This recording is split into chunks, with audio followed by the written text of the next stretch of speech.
Hello നമസ്കാരം. Insight 360 എല്ലാവർക്കും സ്വാഗതം.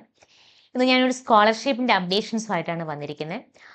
ആദിത്യ ബിർള ക്യാപിറ്റൽ സ്കോളർഷിപ്പ് ആർക്കൊക്കെയാണ് ഈ ഒരു സ്കോളർഷിപ്പ് ചെയ്യാൻ സാധിക്കുക, ഈ ഒരു സ്കോളർഷിപ്പിലൂടെ ലഭിക്കുന്ന എമൗണ്ട് എത്രയൊക്കെയാണ്, ഏതൊക്കെ കാറ്റഗറിയിൽ പഠിക്കുന്ന കുട്ടികൾക്കാണ് ഈ ഒരു സ്കോളർഷിപ്പിന് അപ്ലൈ ചെയ്യാൻ സാധിക്കുക എന്നെല്ലാം ഡീറ്റെയിൽഡ് ആയിട്ട് തന്നെ നമുക്ക് നോക്കാം.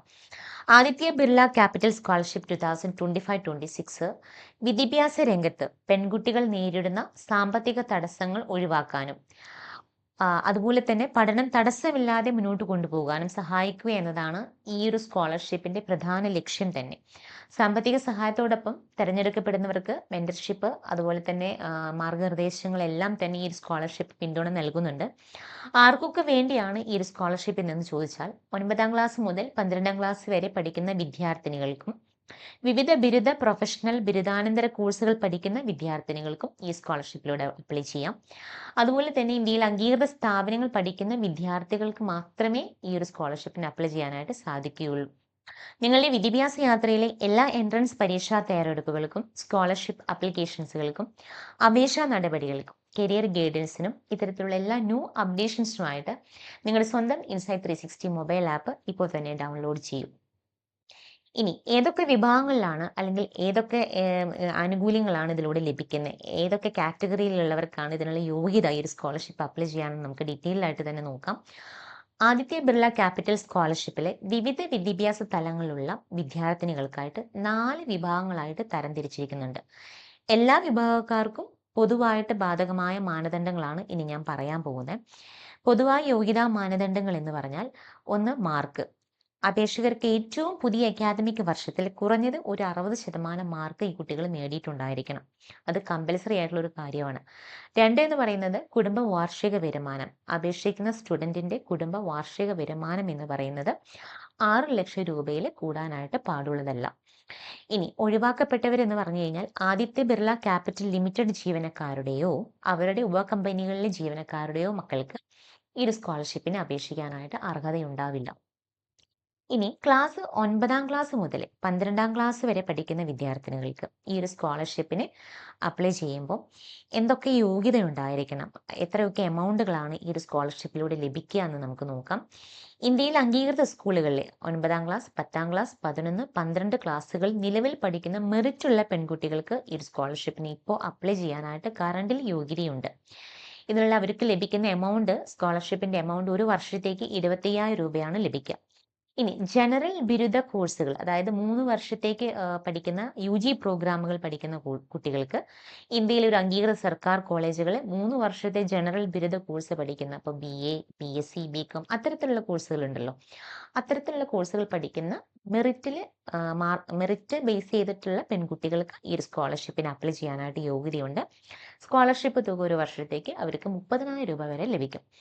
ഇനി പ്രൊഫഷണൽ ബിരുദ കോഴ്സുകൾ, അതായത് 4 വർഷത്തേക്ക് പഠിക്കുന്ന പ്രൊഫഷണൽ കോഴ്സുകൾ, ഇന്ത്യയിൽ അംഗീകൃത സർക്കാർ കോളേജുകളിലെ 4 വർഷത്തെ പ്രൊഫഷണൽ കോഴ്സുകൾ പഠിക്കുന്ന, അതായത് BTech, BE, BPharm, BSc nursing ഇത്തരത്തിലുള്ള കോഴ്സുകൾ പഠിക്കുന്ന മെറിറ്റുള്ള പെൺകുട്ടികൾക്ക് ഈ സ്കോളർഷിപ്പിന് അപ്ലൈ ചെയ്യാം.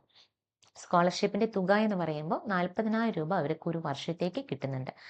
അടുത്തതാണ് പ്രീമിയർ സ്ഥാപനങ്ങളിലെ പ്രൊഫഷണൽ അല്ലെങ്കിൽ ബിരുദാനന്തര കോഴ്സുകൾ പഠിക്കുന്ന കുട്ടികൾക്ക് IIT-കൾ, NIT-കൾ, IIM-കൾ, മറ്റു പ്രമുഖ സർക്കാർ അംഗീകൃത സ്ഥാപനങ്ങളുണ്ടല്ലോ, എന്നിവിടങ്ങളിലെല്ലാം പഠിക്കുന്ന പ്രൊഫഷണൽ ബിരുദാനന്തര കോഴ്സുകൾ 4 വർഷത്തെയോ അല്ലെങ്കിൽ പോസ്റ്റ് ഗ്രാജുവേറ്റ് പഠിക്കുന്ന മെറിറ്റുള്ള പെൺകുട്ടികൾക്ക് ഈ ഒരു സ്കോളർഷിപ്പിന് അപ്ലൈ ചെയ്യാം. മെറിറ്റ് എന്ന് പറയുമ്പോൾ ഞാൻ നേരത്തെ പറഞ്ഞു, 60% മേലെ മാർക്കുള്ള കുട്ടികളാണ് ഈ മെറിറ്റ് കാറ്റഗറിയിൽ ഉൾപ്പെടുക. അപ്പം ഈ ഒരു IIT-കൾ അല്ലെങ്കിൽ NIT-കൾ പ്രീമിയർ സ്ഥാപനങ്ങളിൽ പഠിക്കുന്ന പെൺകുട്ടികൾക്ക് ഒരു വർഷത്തേക്ക് 60,000 രൂപ വരെ സ്കോളർഷിപ്പ് എമൗണ്ട് ലഭിക്കും. ഇത് എങ്ങനെയാണ് അപേക്ഷിക്കുക, ഏതാണ് ഇതിൻ്റെ എൻഡ് ഡേറ്റ്, ഏത് സൈറ്റിലൂടെയാണ് അപേക്ഷിക്കേണ്ടത്, എന്തൊക്കെയാണ് ഇതിന് വേണ്ട രേഖകൾ, ഇതിനെക്കുറിച്ച് ഡീറ്റെയിൽ ആയിട്ട് നമുക്ക് നോക്കാം. സ്കോളർഷിപ്പ് അപേക്ഷിക്കാനായിട്ട് നിങ്ങൾക്ക് ഇൻസൈറ്റ് 360 ആപ്പ് വഴി സിംഗിൾ ക്ലിക്കിൽ ഈ ഒരു സ്കോളർഷിപ്പിന് നിങ്ങൾക്ക് അപ്ലൈ ചെയ്യാം. ഇൻസൈറ്റ് 360 ആപ്പ് നിങ്ങൾ ഫോണിൽ ഡൗൺലോഡ് ചെയ്തിട്ടുണ്ടെങ്കിൽ അതിനകത്ത് ഒരുപാട് സ്ലോട്ടുകളുണ്ട്, ഒരു 10-12 സ്ലോട്ടുകളുണ്ടാവും. ഈ സ്ലോട്ടിനകത്ത് ഒരു സ്ലോട്ടാണ് സ്കോളർഷിപ്പ് അപ്ലിക്കേഷൻ സ്ലോട്ട്. ഇതിനകത്ത് കയറി കഴിഞ്ഞാൽ ആദിത്യ ബിർള സ്കോളർഷിപ്പിന് നിങ്ങൾക്ക് സിംഗിൾ ക്ലിക്കിലൂടെ ഈ ഒരു സ്കോളർഷിപ്പിന് അപ്ലൈ ചെയ്യാവുന്നതാണ്. നിങ്ങൾക്ക് അപ്ലിക്കേഷൻ ടൈമിങ്ങിൽ എന്തെങ്കിലും ഡൗട്ട്സോ ക്ലാരിഫിക്കേഷൻസോ ഉണ്ടായാൽ ഇൻസൈറ്റ് 360 ആപ്പിൻ്റെ മെൻറ്റേഴ്സ് 24 അവേഴ്സ് നിങ്ങളുടെ കൂടെ ഉണ്ടായിരിക്കും. നിങ്ങൾക്ക് ഡയറക്റ്റ്ലി കോൾ ചെയ്യോ അല്ലെങ്കിൽ ചാറ്റ് വഴിയോ നിങ്ങൾക്ക് ക്ലാരിഫിക്കേഷൻ നേടാം.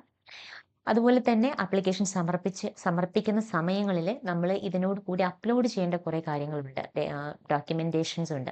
അതിൽ നിങ്ങളുടെ പാസ്പോർട്ട് സൈസ് ഫോട്ടോ ഉണ്ടായിരിക്കണം. അതുപോലെ തന്നെ നിങ്ങൾ ലാസ്റ്റ് ഇയറിലെ അക്കാദമിക് വർഷത്തെ മെറിറ്റിൻ്റെ സർട്ടിഫിക്കറ്റ്സ് ഇതിൻ്റെ കൂടെ സബ്മിറ്റ് ചെയ്തിട്ടുണ്ടായിരിക്കണം. അതായത് നമ്മൾ നേരത്തെ പറഞ്ഞല്ലോ 60% മാർക്ക് തെളിയിക്കുന്ന രേഖ ഇതിൻ്റെ കൂടെ അപ്ലോഡ് ചെയ്യണം. അടുത്തത് സർക്കാർ അംഗീകൃത ID പ്രൂഫ്, അതായത് ആധാർ കാർഡോ വോട്ടർ IDയോ ഡ്രൈവിംഗ് ലൈസൻസോ ഏതെങ്കിലും ഒരു ID പ്രൂഫ് നമ്മൾ സബ്മിറ്റ് ചെയ്യണം. നിലവിലെ പ്രവേശനത്തിന് തെളിവ്, അതായത് ഇപ്പം നിങ്ങൾ ഏത് കോളേജിലാണോ അല്ലെങ്കിൽ ഏത് സ്കൂളിലാണോ നിങ്ങൾ പഠിക്കുന്നത് അവിടുത്തെ അഡ്മിഷൻ ലെറ്ററോ അല്ലെങ്കിൽ ഫീസ് അടച്ച റെസീപ്റ്റ്സോ അല്ലെങ്കിൽ ബോണിഫൈഡ് സർട്ടിഫിക്കറ്റോ ഏതെങ്കിലും ഒന്ന് നിങ്ങൾ അവിടെ സബ്മിഷൻ കൊടുക്കേണ്ടതായിട്ട് വരും. അതുപോലെ കുടുംബ വാർഷിക സർട്ടിഫിക്കറ്റ്, റേഷൻ കാർഡ് അല്ലെങ്കിൽ സർക്കാർ അധികാരപ്പെടുത്തിയ വരുമാന സർട്ടിഫിക്കറ്റ് നിങ്ങൾ സബ്മിറ്റ് ചെയ്യണം. അതുപോലെ ബാങ്ക് അക്കൗണ്ടിങ് വിവരങ്ങൾ റിലേറ്റഡ് ആയിട്ടുള്ള പാസ്ബുക്കിൻ്റെ ഒരു കോപ്പി നമ്മൾ സബ്മിറ്റ് ചെയ്യേണ്ടതായിട്ടുണ്ട്. ഈ ഒരു സ്കോളർഷിപ്പിന് അപേക്ഷിക്കാനുള്ള അവസാന തീയതി എന്ന് പറയുന്നത് December 7th ആണ്. അതിൻ്റെ ഉള്ളിൽ നിങ്ങൾ എത്രയും പെട്ടെന്ന് ഈ ഒരു സ്കോളർഷിപ്പിന് അപ്ലൈ ചെയ്യണം. അല്ലെങ്കിൽ പിന്നെ അതിൻ്റെ ഡെഡ് ലൈൻ ആയി കഴിഞ്ഞാൽ ഒരുപക്ഷേ നിങ്ങൾക്ക് ഒരു സ്കോളർഷിപ്പിന് ആപ്ലിക്കേഷൻ മൂവ് ചെയ്യാൻ ബുദ്ധിമുട്ടായിരിക്കും. കൂടുതൽ വിവരങ്ങൾക്കായി ഈ വീഡിയോയ്ക്ക് താഴെ കാണുന്ന ഈ കോൺടാക്ട് നമ്പറിൽ നിങ്ങൾ കോൺടാക്ട് ചെയ്യുകയോ ഞങ്ങളുടെ സോഷ്യൽ മീഡിയ പേജ് വഴി ഞങ്ങളായിട്ട് സംസാരിക്കുകയോ നിങ്ങൾക്ക് ചെയ്യാം. ഞങ്ങളുടെ ഇൻസൈറ്റ് 360 ആപ്പ് മെൻറ്റേഴ്സുമായിട്ട് ഡയറക്റ്റ്ലി നിങ്ങൾക്ക് സംസാരിക്കാവുന്നതാണ്.